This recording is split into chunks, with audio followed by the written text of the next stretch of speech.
أنفسنا ومن سيئات أعمالنا من يهده الله فلا مضل له ومن يضلله فلا هادي له ونشهد أن لا إله إلا الله وحده لا شريك له ونشهد أن سيدنا وسندنا وحبيبنا وحبيب ربنا ومولانا محمدا عبده ورسوله أما بعد فأعوذ بالله من الشيطان الرجيم والذين يكنزون الذهب والفضة ولا ينفقونها في سبيل الله فبشرهم بعذاب أليم يوم يحمى عليها في نار جهنم فتكوى بها جباههم وجنوبهم وظهورهم هذا ما كنزتم لأنفسكم فذوقوا ما كنتم تكنزون وقال النبي صلى الله عليه وسلم بني الإسلام على 5: شهادة أن لا إله إلا الله وأن محمدا رسول الله وإقام الصلاة وإيتاء الزكاة والحج وصوم رمضان أو كما قال عليه الصلاة والسلام. وقال تعالى في شان حبيبه ومحبوبه ومعشوقه مخبرا وآمرا: إن الله وملائكته يصلون على النبي يا أيها الذين آمنوا صلوا عليه وسلموا تسليما. আমরা নামাজে যে দুরূদ শরীফ পড়ি মহব্বতের সাথে সবাই পড়ি আল্লাহুম্মা সাল্লি আলা মুহাম্মাদ ওয়া আলা আলি মুহাম্মাদ كما صليت على إبراهيم وعلى آل إبراهيم إنك حميد مجيد. اللهم بارك على محمد وعلى آل محمد كما باركت على إبراهيم وعلى آل إبراهيم إنك حميد مجيد. رب زدني علما رب زدني علما رب زدني علما رب اشرح لي صدري ويسر لي أمري واحلل عقدة من لساني يفقهوا قولي. আলহামদুলিল্লাহ, মহান রব্বুল আলামিনের দরবারে অসংখ্য অগণিত শুকরিয়া যে মহান রব, মহান মালিক আমাদেরকে অত্যন্ত মহাব্বত করে ভালোবেসে আল্লাহ তাআলার মহান হুকুম জুমার নামাজ আদায়ের উদ্দেশ্যে আগে আগে মসজিদে আসার তৌফিক দিয়েছেন। যে মহান রব এই তৌফিক দিয়েছেন, মহান রবের আলিশান দরবারে অন্তরের অন্তঃস্থল থেকে কালিমাতু শুকর আদায় করছি আলহামদুলিল্লাহ। মুহতারাম মুসল্লিয়ানে কেরাম, আমরা গত জুমাতে বলেছি আজকে আমরা এই জুমাতে যাকাতের বিষয়ে আলোচনা করব ইনশাআল্লাহ। যাকাতের আমরা মোটামুটি মৌলিকভাবে 10 পয়েন্টে আলোচনা করার চেষ্টা করব, সংক্ষেপে, যেন আমাদের যাকাতের বিষয়ে মৌলিক একটা ধারণা তৈরি হয়। যাকাতের এত বড় বিধান এক জুমার আলোচনাতে স্পষ্ট করে সব বুঝিয়ে বলা এত অল্প সময়ে কখনোই সম্ভব নয়। তো আপনারা মনোযোগ দিয়ে শুনলে ইনশাআল্লাহ মৌলিক বিষয় ইনশাআল্লাহ আজকে বুঝতে পারবেন। প্রথমত আমরা বলতে চাবো যাকাতের গুরুত্ব এবং তাৎপর্য সম্পর্কে। যাকাত এটা হলো সম্পদ দেওয়া, দান করা, এর মতোই একটা আমল। অর্থাৎ নিজের সম্পদ থেকে কাউকে সম্পদ দিয়ে দেওয়া দান করা বলতে পারি আমরা, এই আমলটাই জাকাত। ভিন্ন পন্থা, দান আর জাকাতের মধ্যে মৌলিক পার্থক্য আছে, সেটাও আমরা বলবো ইনশাল্লাহ। তো এই দান করা, মানুষের জন্য খরচ করা, এটা সকল ধর্মের মধ্যেই আছে। মানে ভিন্ন ধর্মাবলম্বীরাও মানুষকে সহযোগিতা করে, দান করে তাদের ধর্মের মানুষকে, এবং বিভিন্ন ভাবে তারাও অন্য ধর্মের মানুষকেও দান করে। কি বলে, এটা প্রথা আছে না পৃথিবীতে? কিন্তু ইসলাম এক্ষেত্রে অনন্য এভাবে যে ইসলাম দান করতে শুধু উৎসাহিত করেনি, অন্য ধর্মের মানুষরা দান করে, দান করতে অন্য ধর্ম উৎসাহিত করে বটে, কিন্তু ইসলাম এখানে ইউনিক এবং ইসলাম এখানে অনন্য যে দান করা মুসলমানদের উপরে শর্ত সাপেক্ষে ফরজ করে দিয়েছেন। তাহলে ইসলাম এখানে অন্যান্য সব ধর্ম থেকে এক ইউনিক ধর্ম, অনন্য ধর্ম ইসলাম, ইসলামের নির্দেশনা এখানে। দ্বিতীয় যে বিষয়ে বলতে চাই সেটা হলো যাকাত। এটা যাকাত দাতাকে পরিশুদ্ধ করে, যাকাত দাতার অন্তর পরিশুদ্ধ হয়, যাকাত দেওয়ার মাধ্যমে তার সম্পদ পবিত্র হয়। যাকাত দেওয়ার মাধ্যমে কি হয়? সম্পদ পবিত্র হয়। আল্লাহ তাআলা বলেন, খুয মিন আমওয়ালিহিম সাদাকাতান তুতাহহিরুহুম ওয়া তুযাক্কিহিম বিহা ওয়া সাল্লি আলাইহিম ইন্না সালাতাকা সাকানুল লাহুম ওয়াল্লাহু সামিউন আলীম। আল্লাহ তাআলা বলেন, হে রাসূল, খুয মিন আমওয়ালিহিম সাদাকা, আপনি তাদের সম্পদ থেকে সাদাকা জোর করে হলেও গ্রহণ করুন। জোর করে হলেও গ্রহণ করুন অর্থ হলো, কেউ যদি যাকাত দিতে না চায় অথচ সে যাকাত দেওয়ার সম্পদ তার মধ্যে আছে, তার কাছ থেকে ফোর্স করে হলেও যাকাতকে আপনি নিয়ে আসুন। এটা হলো খুয মিন আমওয়ালিহিম, আপনি নিয়ে আসেন, জোর করে হলেও নিয়ে আসেন। তুতাহহিরহুম, এই সম্পদ নিয়ে আসার মাধ্যমে তার কোনো ক্ষতি করছেন না। এটা এমন না যে সন্ত্রাস, তার থেকে চাঁদা দাবি করে যেভাবে জোর করে সম্পদ নিয়ে যায়, এরকম কিছু নয়। বরং আপনি যে তার কাছ থেকে সম্পদ নিয়ে আসছেন, যে যাকাত নিয়ে আসছেন, এই যাকাত নিয়ে আসছেন কেন? তুতাহহিরহুম ওয়া তুযাক্কিহিম, তাদেরকে পবিত্র করার জন্য, তাদের সম্পদকে পবিত্র করার জন্য এবং তাদের আত্মার পরিশুদ্ধির জন্য। আল্লাহু আকবার। এরপর রাসূল বলে, এরপর আল্লাহ তাআলা বলেছেন ওয়াসাল্লি আলাইহিম, আপনি তাদের জন্য এবার দোয়া করুন। এই জন্য যে যাকাত দেয়, যাকাত যে নেয়, যাকাত পাওয়ার পরে যাকাত যে দাতা তার জন্য দোয়া করা সুন্নত। যে যাকাত দিছে তিনি তো তার সম্পদের মধ্যে গরিবের হক আছে মনে করে যাকাত দিয়ে দিবেন, কিন্তু যিনি যাকাত গ্রহীতা তিনি যাকাত নিয়ে যাকাত দাতার জন্য দোয়া করবেন যে যাকাত দাতার যদি সম্পদ আরো বাড়ে, তাইলে এই যাকাত গ্রহীতার ক্ষতি না লাভ? লাভ, কারণ সে সামনে আবার বেশি পাবে যাকাত। কি বলেন, যদি সে যাকাত খাওয়ার হকদার থাকে। এই জন্য রসুলকে আল্লাহ বলেছেন ওয়াসাল্লি আলাইহিম ইন্না সালাতাকা সাকানুল লাহুম, আপনার দোয়া তাদেরকে অনেক বেশি কি করবে? শান্তি দিবে, প্রশান্তি দিবে। ইন্না সালাতাকা সাকানুল লাহুম। আল্লাহু আকবার। যাকাত দেওয়ার দ্বারা আরো মৌলিক লাভ হলো, যাকাত সম্পদের মধ্যে বারাকা নিয়ে আসে।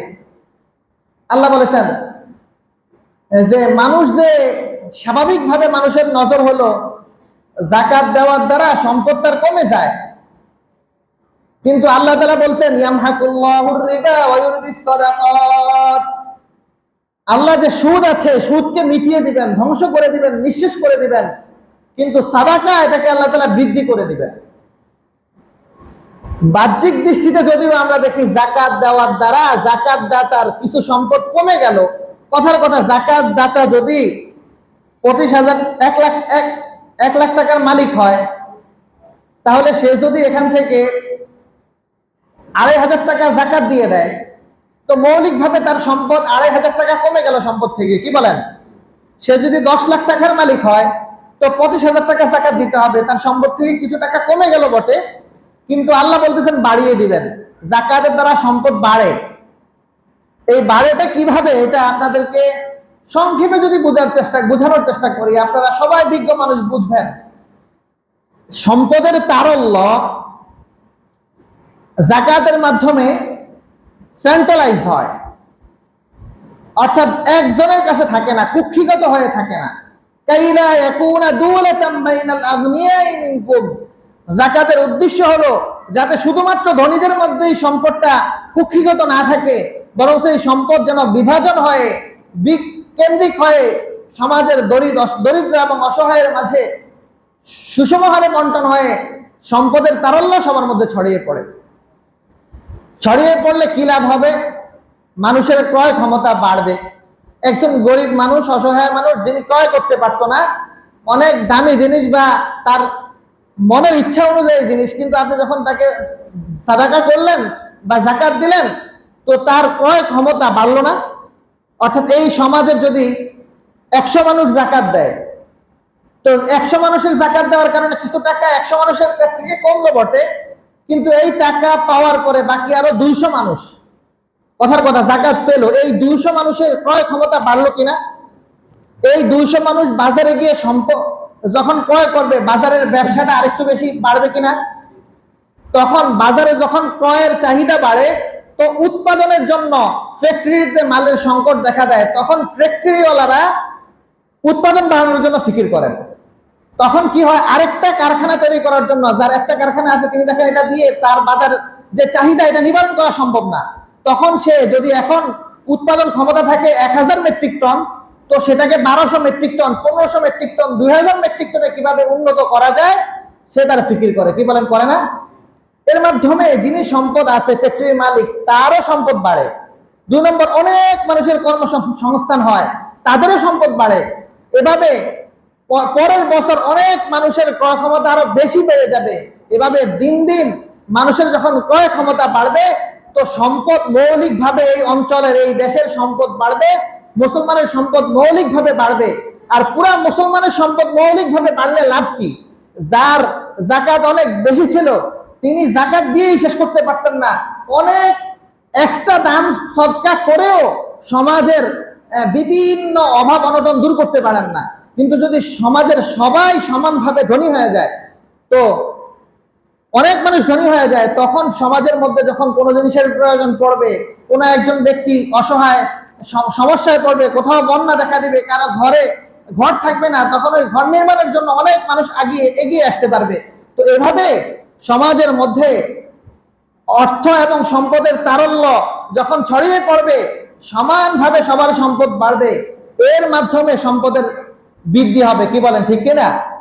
তাহলে আমরা এই ছোট্ট উদাহরণের মাধ্যমে বুঝতে পারলাম যাকাতের মাধ্যমে সম্পদ কিভাবে বাড়ে। আল্লাহ রাসূল সাল্লাল্লাহু আলাইহি ওয়াসাল্লাম বলেছেন, মা নাকাসাত সাদাকাতুন মিন মালিন, মাল থেকে সদকা কোনো জিনিস কমায় না। মা নাকাসাত, কমায় না, সাদাকাতুন, সাদাকা, মিন মালিন, সম্পদ থেকে। অর্থাৎ সম্পদশালীর সম্পদ থেকে সাদাকা কোনো সম্পদ কমায় না। কি বলেন, রাসূল বলেছেন কমায় না, আল্লাহ বলেছেন কমবে না, আর আমরা বাহ্যিক দৃষ্টিতে দেখি কমে যায়। কারটা শুদ্ধ বলেন তো? আল্লাহ এবং আল্লাহ রাসূল বলেছেন যেটা, সেটা শুদ্ধ না? সেটা বুঝার জন্য ওই পরিমাণ ব্রেন নিয়ে আমরা চিন্তা করতে পারি না। আমাদের ব্রেন হয়তো ওই বিষয়টা ধরে আসে না, এজন্য আমরা ভালো করে বুঝতে পারি না। মুহতারাম হাজিরিন, তাহলে আমরা বুঝতে পারলাম যাকাতের গুরুত্ব কি পরিমাণ অপরিসীম। যাকাতের মাধ্যমে সমাজের মধ্যে যে বৈষম্য আছে সম্পদের, এটাও দূর হবে। যাকাত দিলে কোনো লাভ না থাকলেও যাকাত দাতার উপরে যাকাত দেওয়া ফরজ। এটা আল্লাহ হক করে দিয়েছেন। আল্লাহ বলে দিয়েছেন, ওয়াফি আমওয়ালিহিম হাক্কুল লিসাইলি ওয়াল মাহরুম, ওয়াফি আমওয়ালিহিম হাক্কুম মালুম লিসাইলি ওয়াল মাহরুম। আল্লাহ বলেন, তোমার সম্পদের মধ্যে আল্লাহ তাআলা অন্যের হক অবশ্য তোমার সম্পদের মধ্যে দিয়ে দিয়েছেন। সেটা হলো লিসাইল, যে অসহায়, সাইল আছে, ভিক্ষুক আছে, তার জন্য, ওয়াল মাহরুম, এবং বঞ্চিত। তাদের হক তোমার সম্পদের মধ্যে আল্লাহ দিয়ে দিয়েছেন। এর অর্থ কি বুঝেছেন আপনারা? কি বুঝছি আমরা বলেন? আমার যদি 2 কোটি টাকা থাকে, এই 2 কোটি টাকার পুরো টাকার মালিক একচ্ছত্রভাবে আমি থাকি না, বরং এর মধ্যে গরিবেরও একটা হক অংশ থাকে, যেটা আল্লাহ তাকে না দিয়ে আমাকে দিয়েছেন, আমার মাধ্যমে আল্লাহ তাকে দিতে চান। তাহলে পুরোটা আমার না, এর মধ্যে কিছু অংশ আল্লাহ গরিবের জন্য অটোমেটিক আমাকে যখন দিয়েছেন তখনই রেখেছেন। কি বলেন, তাই না? দেখেন, আল্লাহ তাআলা কারুনকে সম্পদ দিয়েছেন, অনেক সম্পদ দিয়েছেন। সম্পদ দেওয়ার পরে পরীক্ষা করছেন। এত সম্পদ ছিল, কারুনের সম্পদ কুক্ষিগত করে সেই গোডাউনগুলিতে রাখতেন।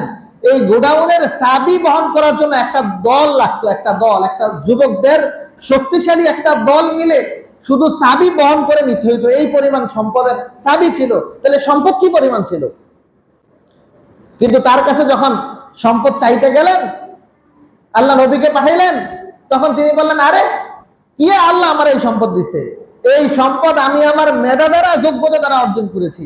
কি বলেন? এরকম বলনেওয়ালা মানুষ এখনো এই সমাজের মধ্যে আছে কি নাই? নাই, বলে না যে এই সম্পদ বেটা এমনি হয়েছে, আমার মেধা যোগ্যতা দ্বারা কামাইছি। কি বলেন ভাই? মেধা যোগ্যতা দ্বারা যদি আপনি এই সম্পদ কামাইতে পারতেন, আপনার মতো মেধাবী মানুষ কি সমাজের মধ্যে আরো 1-2জন নাই?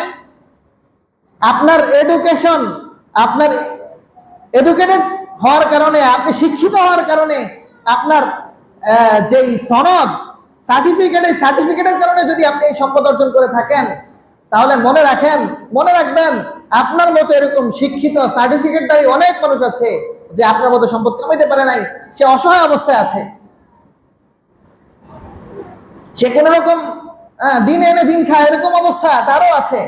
তার মানে এই সম্পদ আপনার ব্যক্তিগত কোনো যোগ্যতার কারণে হয় নাই, আল্লাহ দিয়েছেন বলে হয়েছে। এই কথা একজন সম্পদশালী মানুষ যদি ইমানদার হয়, তার মন থেকে, তার জবান থেকে কথা বের হবে যে এই সম্পদ আল্লাহ আমাকে দিয়েছেন। কি বলেন, ঠিক না? নাকি বলবে আমার যোগ্যতা দ্বারা আমি অর্জন করছি? যে আখিরাতকে বিশ্বাস করে ইমানদারের কথা বলবে না। তো এখন এই সম্পদ যা আল্লাহ দিয়েছেন, আল্লাহ আমাকে দিয়েছেন, এর মধ্যে অন্যজনের হকও রাখছেন। এই সম্পদ যদি আমি আল্লাহ রাস্তায় খরচ নাও করি, মানে আল্লাহ রাস্তায় খরচ করি, এর জন্য সওয়াব আল্লাহ নাও দেন, তারপরেও আমার খরচ করতে হবে। কি বলেন? সওয়াব আল্লাহ না দিলেও খরচ করতে হবে, এরপরেও আল্লাহ অতিরিক্ত সওয়াব দিবেন। আল্লাহ বলেছেন যে এই সাদাকার মাধ্যমে, এই যাকাতের মাধ্যমে তোমাদের মুসিবত দূর হবে, তোমাদের সম্পদ পবিত্র হবে, তোমরা জান্নাতে যেতে পারবা, তোমাদের সম্পদকে আল্লাহ কয়েক গুণ বৃদ্ধি করে দিবেন। অনেক উপকারের কথা বলেছেন। আর না দিলে কি শাস্তি দিবেন সেটাও আল্লাহ বলে দিয়েছেন। আল্লাহ বলেন,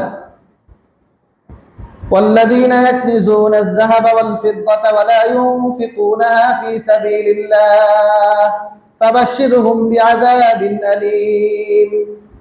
আল্লাহ বলেন, والذين يكنزون الذهب والفضة, যারা সম্পদ, স্বর্ণ এবং রূপা, অর্থাৎ এই সম্পদ মৌলিকভাবে সম্পদ হলো স্বর্ণ এবং রূপা, এই জন্য আল্লাহ স্বর্ণ এবং রূপার কথা বলেছেন।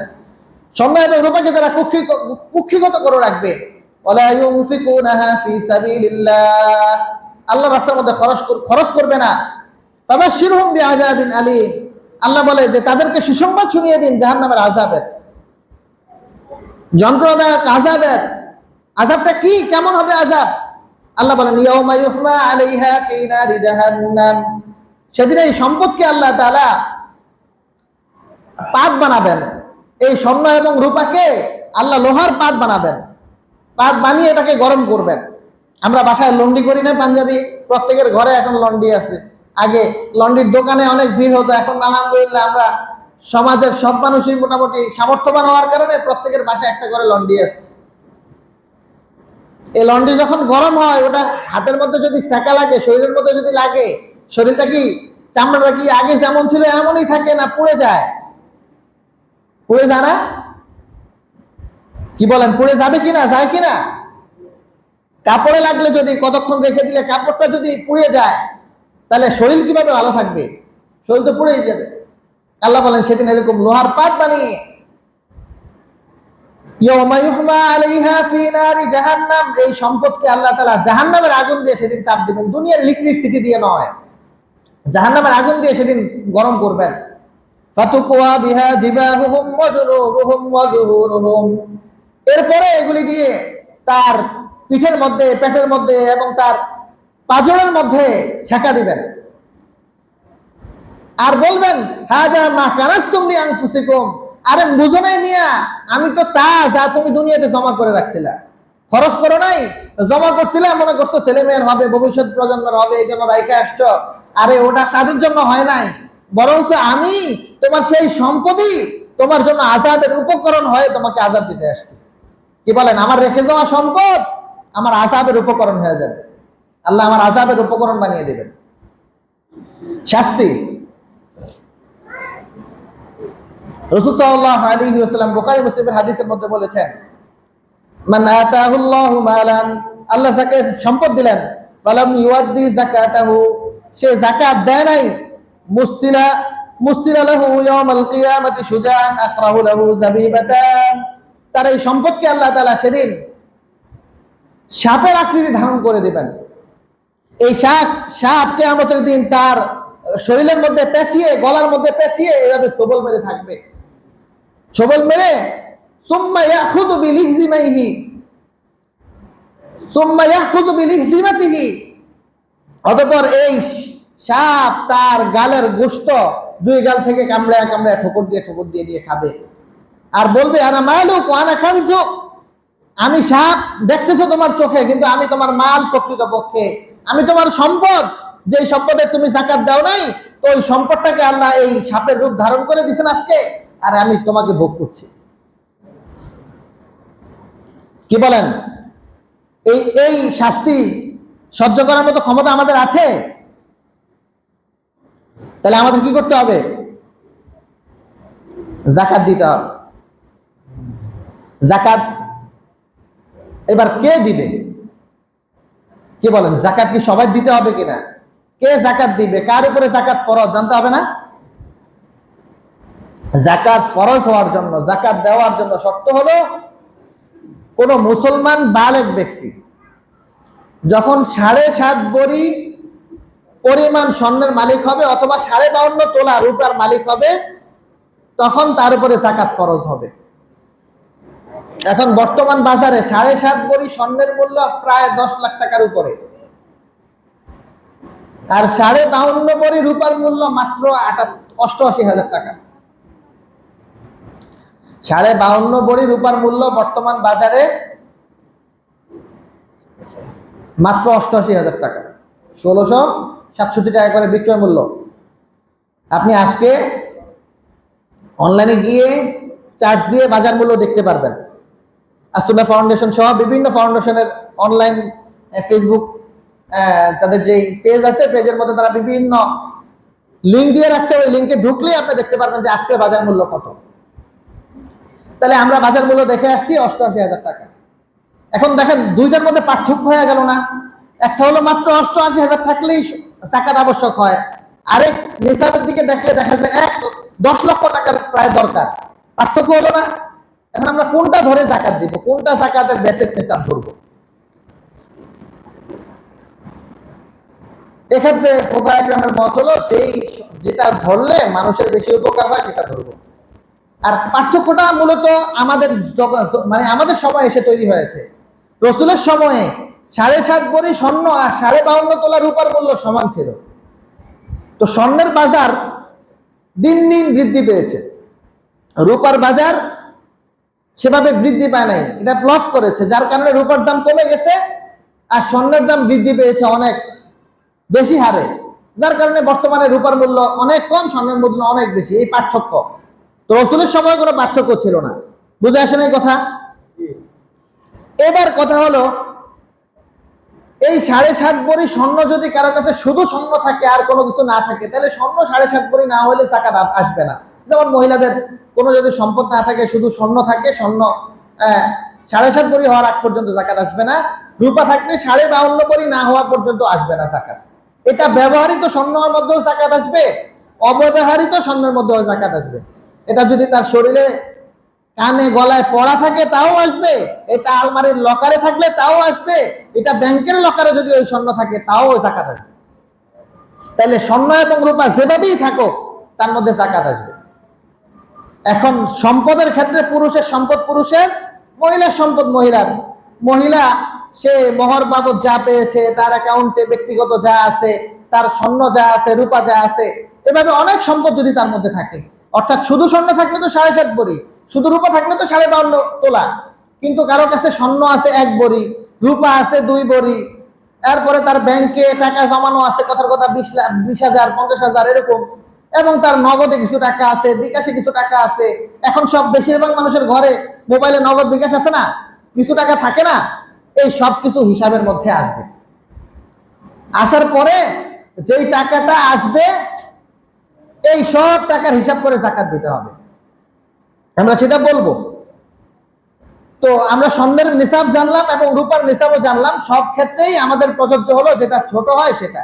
এখন 4 রকমের মালের মধ্যে যাকাত আসে, স্বর্ণ রূপা যেভাবেই থাকুক, ব্যবসায়ী সম্পদের মধ্যে যাকাত আসবে, এছাড়া ব্যবহৃত সম্পদের মধ্যে যাকাত আসে না।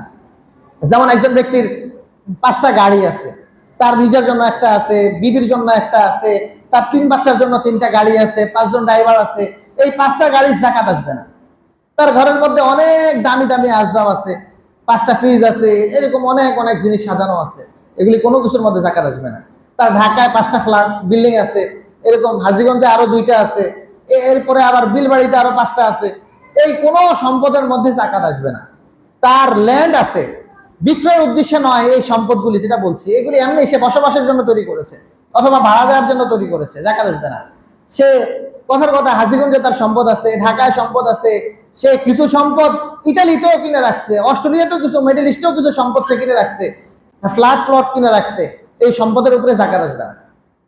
তার ব্যবহারের জন্য মোটরসাইকেল কিনছে 2টা, একটা একদিন ব্যবহার করে, আরেকটা আরেকদিন ব্যবহার করে, তো এই মোটরসাইকেলের উপরে যাকাত আসবে না। যাকাত আসবে যেই সম্পদ বৃদ্ধি পায় তার উপরে। কোন সম্পদ বৃদ্ধি পায়? স্বর্ণ এবং রূপা, এটা বৃদ্ধি পায়। আর আরেকটা হলো নগদ ক্যাশ টাকা, এটা বৃদ্ধি পায়। নগদ ক্যাশ টাকা আপনি ব্যাংকে রেখে দিলেন, এটা আপনার ব্যর্থতা, কিন্তু টাকা যদি কারো কাছে থাকে, এটা যে কোনো ভাবে খাটাইলেই কিন্তু টাকায় টাকা নিয়ে আসে, কি বলেন তাই না? টাকার ধর্ম কি? টাকায় টাকা নিয়ে আসে, টাকাকে খাটাইতে হয়, চালাইতে হয়। তো এই জন্য নগদ ক্যাশ এটাও বৃদ্ধি পায় দিন দিন, স্বর্ণ এবং রূপা দৈনিক বাজার মূল্য বৃদ্ধি পায়, এই জন্য এটার মধ্যে যাকাত আসে। ব্যবসায়িক সম্পদ, সেটা যদি গরু ছাগল হয়, সেটা যদি ফ্ল্যাট প্লট হয়, তার মধ্যে এগুলি যেভাবেই হোক ব্যবসায়িক সম্পদ, তার মধ্যে যাকাত আসবে। ব্যবসায়িক সম্পদের মধ্যে যাকাত আসবে। এইভাবে যদি কোনো ফ্যাক্টরি হয়, ফ্যাক্টরির মধ্যে যাকাত আসবে র মেটেরিয়ালের, কাঁচামাল। যেমন কোনো ব্যক্তির কাগজের মানে বই ছাপাখানা আছে, তার সাদা কাগজ হলো তার র মেটেরিয়াল, তো সাদা কাগজে টাকা আসবে। এভাবে সে বই যেটা ছাপে রাখছে গোডাউনের মধ্যে আছে, এটার বাজার মূল্য কত সে অনুযায়ী হিসাব করে, ওই অনুযায়ী সে ওই দিনের সমস্ত সম্পদ হিসাব করে যাকাত দিতে হবে। তাহলে যাকাতের ক্ষেত্রে আমরা কি বুঝলাম? তার যত সম্পদ আছে, এবার তার ব্যাংকে, ফিক্সড ডিপোজিটে, এভাবে সে যদি আরো যে কোনো ভাবে টাকা কোথাও জমিয়ে রাখে তার মধ্যে। আর প্রভিডেন্ট ফান্ড, যেটা সরকারিভাবে অটোমেটিক বাধ্যতামূলক, তার কাছ থেকে কেটে নিয়ে গেছে, ওখানে যাকাত দিতে হবে না। কিন্তু সে যদি, সেটা যাকাত ধরা হবে না, কিন্তু সে যদি ইচ্ছা করে কোথাও রাখে, যেমন প্রত্যেক জমানোর জন্য ইচ্ছা করে প্রভিডেন্ট ফান্ডে, সরকার যেটা বর্তমান সিস্টেম চালু করছে স্বেচ্ছায়, তো এখানে যারা রাখবে সেই সম্পদের হিসাব করে এখন তার কত জমা আছে তার যাকাত দিতে হবে।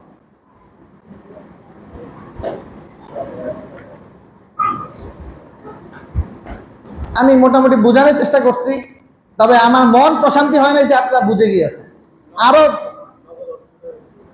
নগদ অর্থ, এই সব কিছু একসাথে যোগ করা হবে, অর্থাৎ তার স্বর্ণের জন্য কথার কথা আধা ভরি স্বর্ণ আছে আমরা বলতে পারি, তো আধা ভরি স্বর্ণের দাম বর্তমান বাজারে 1,40,000 করে বা 1,38,000, বিক্রয় মূল্য হলো 1,30,000 32,000। তাহলে আমরা সেই হিসাবে ধরতে পারি কথার কথা 65,000 টাকা আধা ভরি স্বর্ণের মূল্য। এভাবে তার কাছে 2 ভরি রূপা আছে, তার মূল্য 3,000 টাকা ধরলাম। এভাবে তার নগদ বিকাশে টাকা আছে আরো 30,000, এটাকে ধরলাম। এভাবে তার আরো অন্যান্য যত সম্পদ আছে, ব্যাংক ট্যাঙ্ক হিসাব মিলে আমরা পাইলাম যে তার সম্পদ সব মিলে 1 লাখ টাকা আছে। তাহলে এই ব্যক্তির উপরে যাকাত ফরজ, কারণ 88,000 টাকা থাকলেই তো নিসাব হয়, যেহেতু তার এর চেয়ে ক্রস করছে 88,000, 1 লাখ হয়ে গেছে, এখন তার উপরে যাকাত দিতে হবে। যাকাত দিবে কি পরিমাণ? সম্পদের 2.5%। 40 ভাগের 1 ভাগ সম্পদের 2.5% জাকাত দিবে। তাহলে 1 লক্ষ টাকায় 2,500 টাকা জাকাত দিবে। এখন এটা কি একবারই দিতে হবে? না ভাই, জাকাত এত কঠিন না। নামাজ যেভাবে দাঁড়ায় পড়তে না পারলে বসে পড়া যায়, বসে না পড়া গেলে শুয়ে পড়া যায়, তো জাকাতটাকেও আল্লাহ সহজ করেছেন যে আপনি দিবেন, দেওয়ার ক্ষেত্রে আপনি এই বছরের জাকাতটা হিসাব করে বের করতে হবে। জাকাতের জন্য শর্ত আরেকটা আছে, হাউলানে হাউল, 1 বছর অতিক্রান্ত হওয়া। এই 1 বছর অতিক্রান্ত হওয়ার মধ্যে অনেকে ভুল বুঝে, যেমন আপনি গত বছরও জাকাত দেওয়ার সম্পদ ছিল, এই বছরও জাকাত দেওয়ার সম্পদ আছে, এটা কি বলা হয় 1 বছর অতিক্রান্ত হওয়া? মানে গত বছরও আপনি ধনী ছিলেন, এই বছরও আপনি ধনী আছেন, এটাকে বলা হয় 1 বছর অতিক্রান্ত হওয়া। এখন গত বছর এবং এই বছরের মাঝখানে অনেক সময় আপনার টাকা অ্যাকাউন্টে 50 লাখ ঢুকছে, আবার খরচ হয়ে গেছে, আবার ঢুকছে, আবার খরচ হয়েছে। তো আপনি দেখবেন হলো আপনার জাকাতের যে বর্ষ আছে, জাকাতের জন্য বর্ষ হিসাব করতে হয়। ব্যবসায়িক যেমন বর্ষ আছে না, হালখাতা হিসাব হয় না, কেউ জানুয়ারি টু জানুয়ারি করে, কেউ বৈশাখ টু বৈশাখ করে, বৈশাখ টু চৈত্র করে। তো পহেলা বৈশাখে তার একটা হিসাব হয় পুরা বছরের। জাকাতের জন্য একটা বর্ষ আছে, সেটা হবে চন্দ্রবর্ষের। তো আরবি বর্ষ অনুযায়ী জাকাতের হিসাব হবে, 2.5% জাকাত দিবে। যদি সৌরবর্ষে জাকাত দেয়, অর্থাৎ তার সৌরবর্ষ জাকাত দিতে চায়, তার চন্দ্রবর্ষে মনে নাই, তো সৌরবর্ষে জাকাত দিলে সে দিবে 2.58%, মানে 2.58%। তাইলে 1 লক্ষ টাকায় তার জাকাত আসবে। যদি সৌরবর্ষে জাকাত দেয় তাহলে কত টাকা আসবে? 2,500 টাকা হওয়ার পরে, মানে বুঝে নাই, হ্যাঁ 2,580 টাকা জাকাত দিতে হবে। আল্লাহু আকবার। তো আশা করি বিষয়টা আপনাদের কাছে মোটামুটি স্পষ্ট হয়েছে। এখন জাকাত কাকে দিতে পারবো না আর কাকে দিতে পারবো? জাকাত দিতে পারবো না হলো আমি আমার সন্তানকে, নাতি নাতনিকে, আমার ছেলের বংশের, মেয়ের বংশ যত নিচের দিকে আছে এদের কাউকে আমি জাকাত দিতে পারবো না। এভাবে আমি আমার মাকে, বাবাকে, দাদাকে, দাদিকে, নানাকে, নানিকে কাউকে জাকাত দিতে পারবো না। স্বামী স্ত্রীকে জাকাত দিতে পারবে না, আর স্ত্রী স্বামীকে জাকাত দিতে পারবে না। এক কথায় 4টা বলে দিচ্ছি। 1 নম্বর হলো নিজের আসল এবং ফরা, অর্থাৎ নিচের দিকের কাউকে, উপরের দিকের কাউকে, এই 2 রকমের, স্বামী স্ত্রীকে, স্ত্রী স্বামীকে। এই 4 রকমের ব্যক্তি ছাড়া দুনিয়ার সব মানুষকে জাকাত দেওয়া যাবে। সে ভাই হলেও দেওয়া যাবে, ভাগ্নে হলেও দেওয়া যাবে, বোন হলেও দেওয়া যাবে, যদি সে জাকাত খাওয়ার হকদার হয়। বুঝে আসছে না? এখন জাকাত খাওয়ার হকদার কারা? একটু সময় নিতেছি, 1-2 মিনিট। জাকাত খাওয়ার হকদার হলো 7 শ্রেণীর লোক। 1 নম্বর হলো ফকির, 2 নম্বর হলো মিসকিন। আল্লাহ বলেছেন একটা আয়াতে 7 শ্রেণীর কথা, আমি সবগুলো আজকে বলতে পারবো না। তো ফকির এবং মিসকিন এরাই জাকাত দিতে পারে বর্তমান অর্থে। আরেকটা খাত আছে যারা ধনী হলেও জাকাত দিতে পারে ইসলামী রাষ্ট্রের মধ্যে, যারা জাকাত আরোহণ করে, জাকাত যারা উঠায়, যারা জাকাত মন্ত্রণালয় যদি থাকে সরকারের, সরকার তো এখন জাকাত মন্ত্রণালয় নাই, আছে স্বরাষ্ট্র মন্ত্রণালয়, পররাষ্ট্র মন্ত্রণালয়, কৃষি মন্ত্রণালয়, বিভিন্ন মন্ত্রণালয়, 58টা 48টা মন্ত্রণালয় আছে, কিন্তু জাকাত মন্ত্রণালয় নাই। ইসলামী শরিয়া যদি থাকতো এই দেশের মধ্যে, তো একটা জাকাত মন্ত্রণালয় থাকতো, একজন জাকাত মন্ত্রী থাকতো, যার দায়িত্বে জাকাত উঠতো, তিনি জাকাত বিতরণ করতেন। ওই জাকাত মন্ত্রণালয়ের মন্ত্রীর বেতন জাকাতের টাকা দিয়ে দেওয়া হইতো, কোনো সমস্যা নাই। জাকাত মন্ত্রণালয়ের মন্ত্রী জাকাতের টাকা দিয়ে জাকাত নিতে পারবে, মানে জাকাতের টাকা নিয়ে বেতন নিতে পারবে। এটা জায়েজ আছে, ইসলাম জায়েজ করছে। কারণ যারা এখানে চাকরি করবে সবাই জাকাতের টাকা দিয়ে বেতন নিতে পারবে, কারণ তারা যদি সারা বছর জাকাত নিয়ে কাজ করবে এখান থেকে বেতন নিতে তারা পারবে। যেহেতু ওই বিষয়টা এখন আর নাই, এই জন্য ওই বিষয় নাই, এই জন্য ওটা আর বললাম না। ফকির আর মিসকিন নিতে পারবে। ফকির মিসকিন বলা হয়, ফকির বলা হয়েছে মানুষের কাছে চাইতে পারে না, তবে সে নিজে ফকির, নীরবে নিবৃতে তার দরিদ্রতা সহ্য করে নেয়। আর মিসকিন হলো যে সারাদিন মানুষের কাছে গিয়ে হাত পাতে। তো হাত পাতনেওয়ালাকে তো আমরা দেই, কিন্তু যে ঘরে ফকির আছে, নীরবে নিবৃতে, যে কারো কাছে চাইতে পারে না, তারে দেওয়া দরকার বেশি খুঁজে। কি বলেন? যে চায় সে তো সব জায়গা থেকেও পায়, সরকারও বিভিন্ন ভাতা তারে দেয়। সমাজের মানুষটা যখন নাম লিস্টি করে তো তার নাম সবার আগে লিখে ফেলায়, কারণ সে তো চায়। আর তারে না দিলে সে এমনিই বাড়ির সামনে দাঁড়ায় থাকবো, সুতরাং অটোমেটিক নাম লিখতে হয়। কিন্তু যে চাইতে জানে না সে সব জায়গায় বঞ্চিত হয়, এই জন্য তারেও খুঁজে দিতে হবে জাকাত। আর বাকি 1 শ্রেণীর লোক আছে যারা আকৃষ্ট করার জন্য অমুসলিম জাকাত দেওয়া জায়েজ ছিল ইসলামের শুরু যুগে, সেটা এখন রহিত হয়ে গেছে। এই 4 রকম বলে ফেললাম, আর 3 রকম হলো রিকাব, গোলাম আজাদ করার জন্য, সেটাও বর্তমানে নাই, সিস্টেম যেহেতু নাই এই জন্য বললাম না। অল গরিমিন, ঋণী ব্যক্তিকে যাকাত দেওয়া যায় যাচ্ছে, যে বিভিন্ন ভাবে ঋণগ্রস্ত হয়ে গেছে, এখন এই ঋণ থেকে তাকে মুক্ত করার জন্য যাকাত দিয়ে সমাজের সবাই তাকে এই মুহূর্তে রক্ষা করবে। সে একসময় ধনী ছিল, অর্থ সম্পদ ছিল, কিন্তু এমন ঋণের বোঝায় সে পড়ে এখন সে নিঃস্ব হয়ে গিয়েছে, তাকে যাকাত দিয়ে ঋণ পরিশোধ করে তাকে এখন সমাজের মধ্যে দাঁড়ানোর সুযোগ করে দেবে, এদেরকে যাকাত দেওয়া যাবে।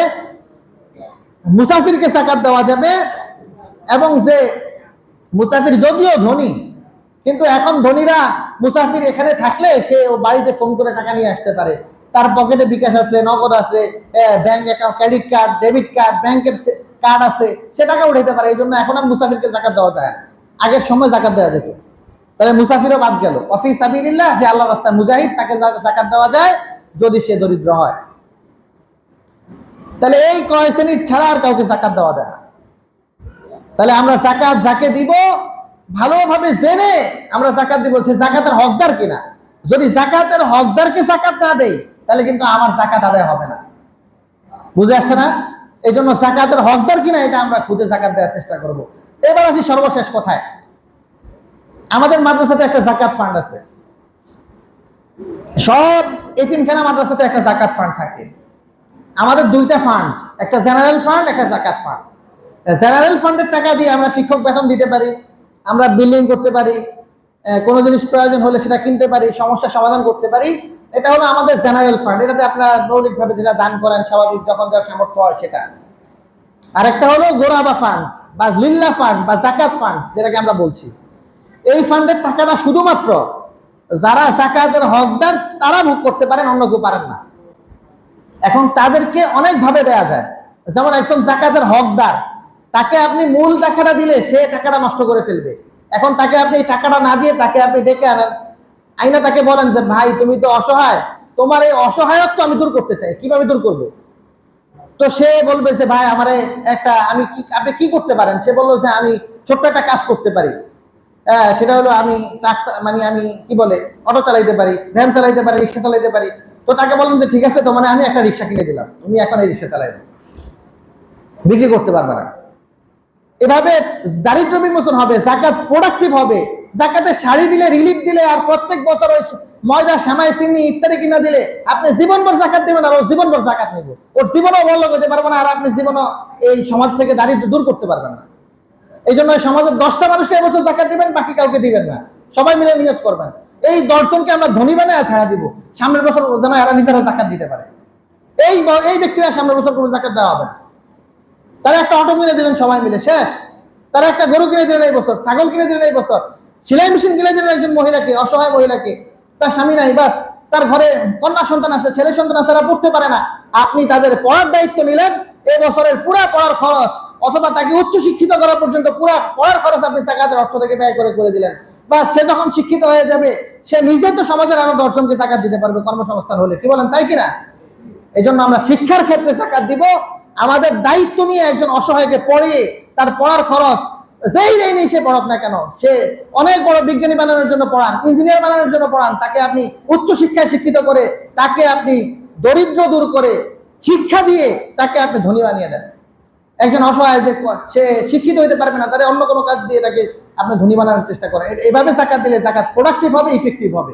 তো আমরা বলছি আমাদের যত শিক্ষা খাত আছে, আপনারা আমাদের শিক্ষা খাতে যাকাত দিলে আমাদের এই শিক্ষা খাত, এই সমাজের অনেক মানুষ এসে আপনার কাছে যাকাত নেয়, টাকা নিয়ে এসে খরচ করে ফেলে, কিন্তু আমরা এই অসহায় মানুষ যারা যাকাত নিত আপনার কাছ থেকে নিয়ে যেভাবেই হোক খরচ করে ফেলতো, ওটা না করে আমরা এই যাকাত সংগ্রহ করে তাদের সন্তানকে পড়ালেখার জন্য এই যাকাতকে ব্যবহার করে, এই সন্তানকে আমরা শিক্ষার মাধ্যমে ডেভেলপ করে, এই সন্তানকে আমরা উচ্চ শিক্ষায় শিক্ষিত করার জন্য চেষ্টা করে, তার মধ্যে যে অভাব, অনটন, দারিদ্রতা ছিল, সুপ্ত দারিদ্রতা, সেটাকে আমরা দূর করে দিচ্ছি।